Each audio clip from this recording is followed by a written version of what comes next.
Over the past year or so, Tiger Woods has made the shift from a legendary golfer to a revolutionary leader for the PGA Tour. And of course, that new role also includes being vocal against LIV Golf. Still, why is he even bothered by a rival competition, especially with his own career coming to an end? Well, in today's video, we're going to find out exactly that and more, so keep watching. First off, Woods explains why he's vocal against LIV Golf. What they've done is they've turned their back on what has allowed them to get to this position. Tiger Woods has been super instrumental in switching up the PGA Tour and bringing some sweeping changes into the fray. For instance, he's the one who suggested better prize purses during events and elevated tournaments during the year that would directly compete with LIV's events. As a result, he has sort of switched over to this leadership role within the tour. After all, he's not playing much these days anyway, so might as well use his expertise and knowledge of the game in other departments. Of course, another big change we've witnessed in 2022 has been just how vocal he is against the breakaway league these days. In fact, the guy has gone as far as to say that the circuit's CEO Greg Norman needs to resign, not to mention the countless other rants and press conferences he's had to criticize LIV Golf's philosophy and approach. As for him, they've got their priorities all wrong. You gotta wonder though, what does a man like Woods, who's essentially achieved everything that there is to achieve, even have to gain from spewing all this criticism? Like, shouldn't he just chill and enjoy his final run to retirement? Besides, it's not like golf politics is a particularly pleasant thing to be involved in. Well, turns out the 15-time major winner really cares about the future of the game. For him, building a lasting legacy for future generations to recognize is incredibly important. And as things stand right now, the Saudi League is a threat to everything he stands for. Up next, Woods wants to replicate Jack Nicklaus and Arnold Palmer. And consequently, I just never got the ball close for any birdie putts. They're all... Now, the 46-year-old truly believes that it's all about recognizing the past and building a better future. And he's trying to do that before he has to exit the scene, because he's not going to be a player much longer. How exactly do you do that, though? Well, according to Woods, the tour's members need to collectively come together and replicate what Jack Nicklaus and Arnold Palmer did, leaving a better product than what they came here with. Of course, if you don't already know, the 15-time major winner was alluding to Nicklaus's and Palmer's roles in the creation of the PGA Tour back in the 60s. Not to mention, Palmer was also instrumental in bringing down Greg Norman's Rogue Tour back in the 90s as well. So they're trying to squash the divisive opposition and turn the tour into something that's sustainable for years to come. What's more, Woods thinks that we need less access to the tour and celebrate the truly elite players they've got. He explained how it's crucial to enforce the idea that only the best of the best manage to play on the PGA Tour, and in a way, they're already doing that. Still, there's a ton of work to be done to make the association even more competitive than its current state. That said, he conceded that everyone would have to come together for that to happen, which is going to be a bit challenging. Not to mention, McIlroy has been instrumental in the tour's new direction. And it's going to fracture the game more than it already is, because this, the professional world in golf is already...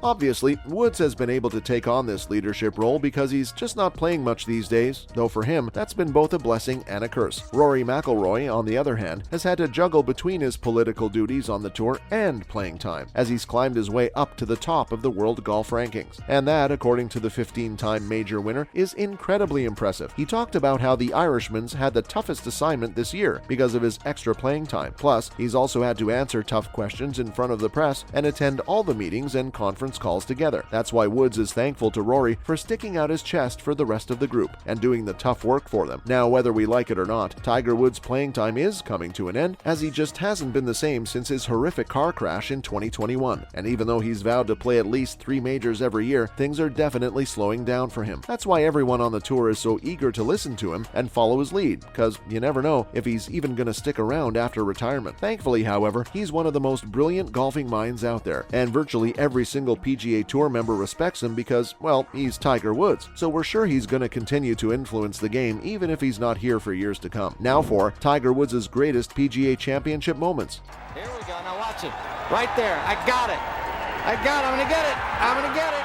First up, Woods and Nicklaus at Valhalla in 2000. Tiger was just playing his 4th PGA Championship at the turn of the century, and in what will go down as one of the most iconic moments in golfing history, he was paired with the great Jack Nicklaus, who had 18 majors to his name at that point. Walking down the final hole of the second round on Friday, Woods urged Jack to finish strongly, and that's exactly what he did. The 60-year-old putted his 3rd shot for a birdie and round of 71. The 15-time major winner, on the other hand, was even better, shooting 67 to take the 36-hole lead. In fact, He then went on to win the entire thing. Next up, the Belle Reve comeback in 2018. By 2018, Tiger Woods wasn't the greatest player in the world anymore, and heading into that year's PGA Championship, his performances hadn't been great either. Not to mention, he'd missed the cut in 2014 and 2015 before sitting out in 16 and 17. In fact, he hadn't finished in the top 10 since his second place in 2009, so the odds were stacked against him. Oh, and the tournament didn't start great either, as he went bogey double in his first 2 holes. After that, however, the gears started turning, and we saw one of the most dominant performances from him. He went on to outplay every other golfer for the next 70 holes, and on Sunday, Tiger shot the best final round of his major career with a 64 to finish 14 strokes under par. Tiger Woods was officially back. That said, he didn't quite manage to win the championship, as Brooks Koepka had a more consistent run with a final score of 16 under. Coming up, double trouble in 2007 and 2009. Woods has had injury problems throughout his long and decorated career, and the issue plagued him in 2008 too, as he had to miss that year's PGA Championship at Oakland Hills after knee surgery. What he did in the year before and after, however, was nothing short of remarkable. He was at the top of the PGA leaderboard for 6 consecutive rounds he played, including the final 3 rounds of the 2007 PGA Championship and the first 3 rounds of the 2009 Championship. Not to mention, if you add in the 3rd and 4th rounds of the championship in Medina as well, then it's quite probably one of the most dominant stretches of play in the sport's history. Like, the dude was literally at the top of the leaderboard in 8 of the 9 rounds he played. Moving on, the best shot of Tiger Woods' career in 2002. It's the home of golf, and I've been able to win a couple opens there, but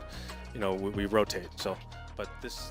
Now, Woods has hit some seriously impressive shots over the course of his career, but his chip from the bunker in 2002 was perhaps the most impressive thing we've ever seen. It was an early Saturday morning at Hazeltine when Woods stepped up to complete a second round that had been suspended. He drove the ball on the par 4 18th hole. Unfortunately for him, it landed right in the lip of the bunker. In fact, the ball was in such a tricky spot that he could barely get inside the bunker to take his stance. So, with his heels up against the edge and a 3-iron in his hands, he cast what can only be described as a magic spell. The ball rose straight over the trees, went against a 25 miles per hour breeze, and still finished merely 20 feet away from the flagstick. It was truly an astonishing display of golfing brilliance, and from that point, he just had to putt for birdie, which he obviously did. Finally, the Sunday duel with Bob May in 2000.